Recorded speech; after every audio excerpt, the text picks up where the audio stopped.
اور ان لوگوں نے اللہ کی قدر جیسی جاننی چاہیے تھی نہ جانی جب انہوں نے کہا کہ اللہ نے کسی انسان پر وحی اور کتاب وغیرہ کچھ بھی نازل نہیں کیا۔ کہو کہ جو کتاب موسیٰ لے کر آئے تھے اسے کس نے نازل کیا تھا؟ جو لوگوں کے لیے نور اور ہدایت تھی، اور جسے تم نے علیحدہ علیحدہ اوراق پر نقل کر رکھا ہے کہ ان کے کچھ حصے کو تو ظاہر کرتے ہو اور اکثر کو چھپاتے ہو۔ اور تم کو وہ باتیں سکھائی گئیں جن کو نہ تم جانتے تھے اور نہ تمہارے باپ دادا۔ کہہ دو اس کتاب کو اللہ ہی نے نازل کیا تھا، پھر ان کو چھوڑ دو کہ اپنی بےہودہ بکواس میں کھیلتے رہیں۔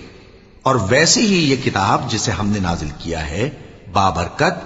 جو اپنے سے پہلی کتابوں کی تصدیق کرتی ہے، اور جو اس لیے نازل کی گئی ہے کہ اے نبی تم مکے اور اس کے آس پاس کے لوگوں کو آگاہ کر دو، اور جو لوگ آخرت پر ایمان رکھتے ہیں وہ اس کتاب پر بھی ایمان رکھتے ہیں، اور وہ اپنی نمازوں کی پوری